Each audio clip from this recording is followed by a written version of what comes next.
Welcome, friends and professionals, to another Modern Lending Lab Live. These are weekly lives where we dive into current relevant topics, like this one today, all in an attempt to alert you that there are giant collaborations happening every single month called the Modern Lending Lab. The next one is coming up on the 18th. Everyone's invited, open Zoom. We had over 500 loan officers in this last one talking about realtor relationships, how to build them in the modern age.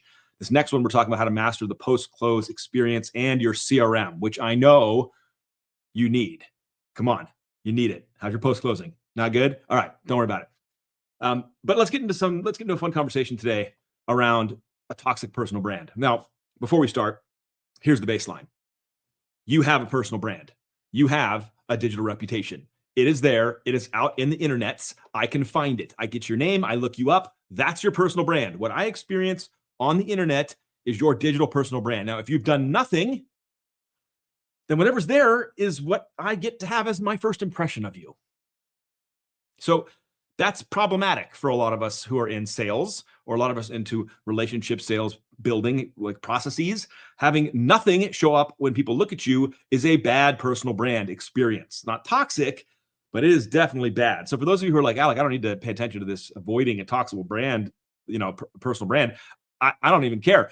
You need to care because you have a personal brand, you have a digital reputation, it exists on the internet. Google yourself. That's what people see. So when you're talking to a client or a prospect, or you're making a relationship and they look you up and they see this nothingness or some weird stuff or some old stuff, and they're like, oh, that's the impression they get to make of you. It's the modern first impression. You have it. You have one. Okay. So now that you know you have one, maybe you're going to get serious about doing something about it. I mean, curating the experience someone's going to have when they bump into you online. That's great. I talk about this all the time. What's somebody going to do when they start talking to you if they're going to consider using you for your goods and services? What are they going to do? Does it rhyme with Moogle? You? That's weird, but we're here. Yes, they're going to look you up on the internet and they're going to see what they see to make an impression and judgment and make a call on whether or not to work with you. That's what's going to happen. Or maybe it's not the call. Maybe it's just part of their decision-making process. They're going to do it. Nobody better throw a Moogle back at me. Okay? Don't do it. I know what I said. I regret it. I don't need you to remind me that I ever said that. But let's go one step further. The reason I wanted to talk about this today is because there are many people that I've bumped into over the years of having these conversations who have said, Alec, I don't want to show up on social media because I see all these people out there every day and I just hate it. I hate how they show up. I hate how fake they are. I hate how disingenuous they are. I hate how they seem. I hate how they're flexing. The hate is real and I'm here for it. And I don't blame anybody for that because I share the same sentiment. There are tons of times on the internet I've been looking around, doing my thing, making content, supporting people, talking and connecting, only to see people that I'm like, Now let me draw a line here. There's a difference between you not vibing with somebody, you not just connecting with them, and you being like, oh, I really dislike this person. And they're two different things. You need to separate that out. Because most of the time, what I find is you can dislike somebody for their personality preferences, for their sports team they like, or whatever, Batman versus Marvel, because that's how it is. Okay, it's not DC versus Marvel. Batman's holding the whole thing up on his back. Okay, it's him versus all of Marvel. Sorry. Ben Affleck was a great Batman. I'm going to say it. It's either personal preferences that you don't match with, how they talk, how they act, what they look like. That just happens. It's human nature. We're not friends with every single person on the planet. It's okay. So there's that. And then there's people who are like, nope, visceral dislike, can't help it. Everything they say, the things they stand for, how they present, I just can't deal with this person. And that's that. But I often argue that it's not the person that you dislike, it's how they're showing up. It's what they're talking about. It's how they're positioning themselves and their own ego in this digital ecosystem. That's what is turning you off. That's the toxic personal brand that you hate. And so you can't equate that, though, to saying, well, personal branding isn't for me or personal branding doesn't work. Because again, back to the first 2 minutes of this, because a couple of you guys joined late, I see you. Everyone has a personal brand. Everyone has a digital reputation. You already have that. So is it good, bad, toxic, or indifferent? That's up to you. And so if you're going to step away from attacking a personal brand strategy and figuring out how to curate that first impression digitally because you see other people who do it in such a toxic way that drives you nuts, you can't conflate those two things. They're not the same thing. Just because somebody does it poorly doesn't mean the whole strategy is irrelevant. Feel me on that?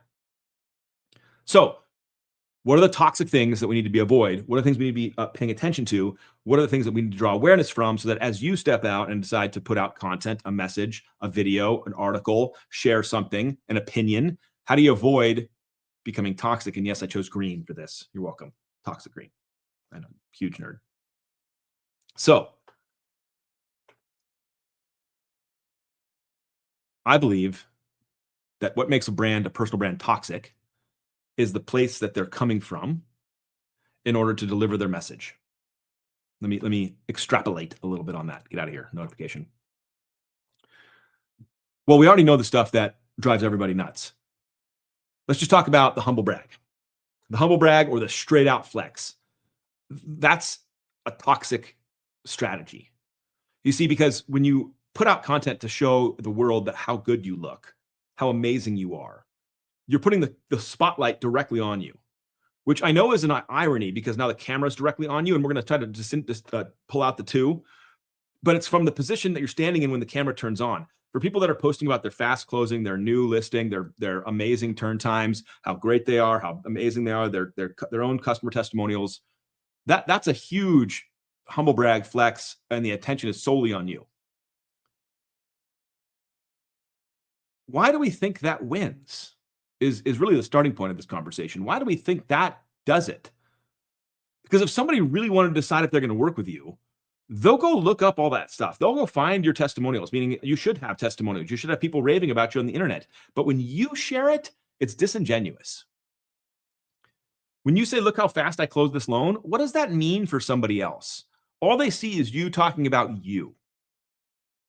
And that's the start of this toxic personal brand. And you see them everywhere.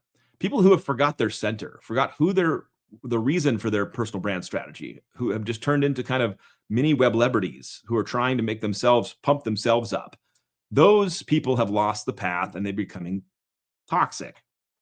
They're actually alienating people instead of inviting people in because they're disingenuous. So how do you be, if you flip the coin, how do you be authentic and genuine when the camera's on and you have to talk and share a viewpoint? And I think that it comes down to purpose and intention. Purpose. Why are you doing this at all?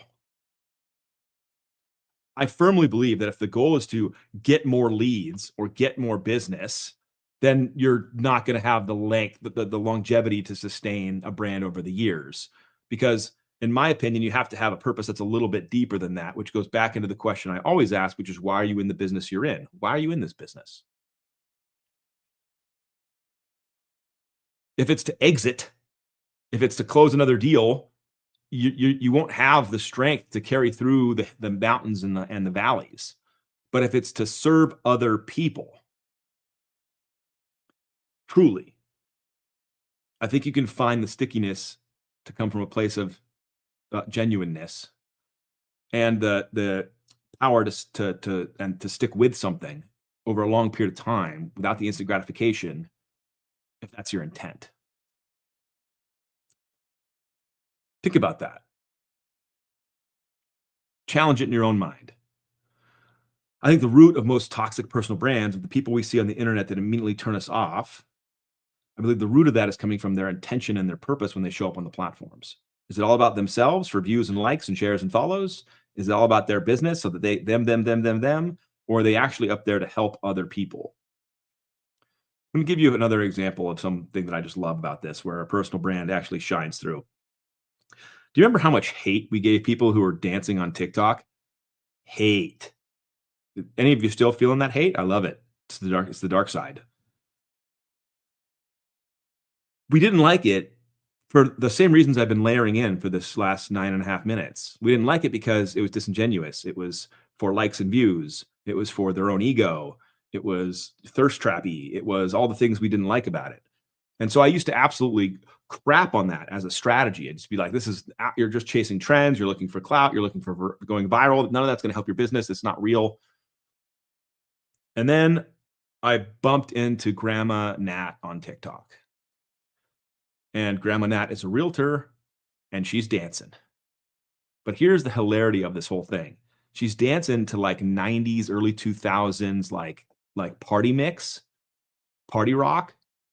And she's dancing in the different rooms of her listings. And when you watch her, you can just tell she gives zero craps about what you think about her. She's not doing this for clout or for likes. She's doing this because I bet in her heart, I guarantee it, she finds it hilarious for herself. And it was one of the first times I saw somebody dancing on TikTok with authenticity and genuineness, where I was like immediately attracted to their content, immediately gave them the 100%, because this is what the world needs more of. This is not a toxic personal brand. This is an authentic, funny, fun-loving human who sells real estate. If you want to avoid a toxic personal brand, focus on your intent and your purpose when you're making video content. I've found in my personal experience that if you're in service to other people, that everything you're doing at this moment on this take is to help somebody make a better decision, whether it's to figure out a financing solution, avoid a problem. And inside that, you can be yourself as much as humanly possible on the video. Your personal brand will still have people that don't vibe with it. I mentioned that at the beginning. You'll still have people who aren't obsessed with you as a person. That's okay. But there are thousands and thousands of people who'll be like, yeah, I'm down. This is what I'm all about. I like this person. They show up every day to try to help somebody. They bring their own humor or their own experience or their own thoughtfulness or their own personality, and they just try to help people. That's how you avoid making your brand toxic. And I've seen it over and over again. And I'm not bringing receipts or names. If you're here for that, you're not getting it, but you know who you are, who post content all the time, who bought into the deal that personal brand and content strategies create influence and connection, and they don't believe it and they go in. And then somewhere along the way, they lost track of their purpose and intention. Somewhere along the way, it became more and more about them. And you just feel it.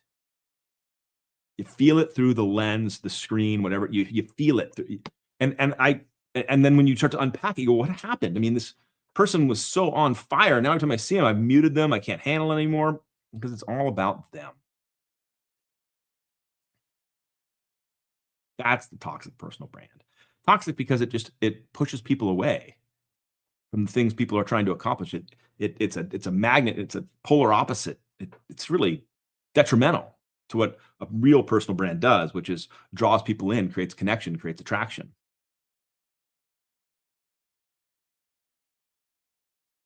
You with me on this? Does it make sense? Because that's what you're repelling away from. It's not the personal brand or content strategy in general. I know in your heart, everyone pretty much knows that that's kind of what I need to do. I want to increase my business. I need to increase my network and my connections to the people that I can do business with. Pretty fundamental stuff, guys. Learn that in the streets. Okay. Now I have these platforms where I can do that at scale. And most people will understand that this is important. This is valuable. Make it happen. Curate the experience someone's going to have when they look up your digital brand and they bump into it online. Got it. In. But then just don't lose your way. I used to have a sticky note right under my camera right there that just said, remember why you're making this video. Because the second I would step off that path and made content that was more about bragging, more about myself, more about, whatever, I realized I was falling off the path and becoming who I didn't want to become on this platform, which is another piece of noise, another piece of self propaganda. And it's not the game. So, in summary, you have a personal brand. You exist on the internet. There are some things out there that people are going to find when they Google you. That is critically important because people are going to look you up when they're choosing to do business with you, work for you, whatever it is. They're going to look you up and they're going to make opinions and judgments about what they see. So you need to curate what they see, which is called a personal brand, which means you need a strategy. You need to go at this thing with intention. And then to avoid it becoming toxic and trash, come right down to your purpose and intention into why you're making content. And I believe that the core of that is to find out how to serve other people and be helpful. And if you can do those things, your personal brand will expand. Your connections and relationships will expand. Your opportunities in business will expand. And if you do it staying true to what your purpose and intention is, you'll never become toxic. Yes, you'll have people who don't vibe with you. That's life. That's fine. But you're not going to be somebody who they look at and be like, I despise this person. They'll be looking at me like, I just don't want to do business with that style of person. I'm with Grandma Nat dancing in the open houses, and Alec doesn't dance. I do dance, just not in open houses. Make sense? So put a sticky note by your camera. It says, remember why you're making this piece of content. Remember why you're making this video. Go back to your purpose, and the sky's the limit, baby. Go have a great day. I'll see you at the next Modern Lending Lab, the 18th of this month, 10 a.m. Pacific. All are welcome. Post-closing and CRM mastery, baby. Come join 500 other loan officers as we dive into that world. Have a great day.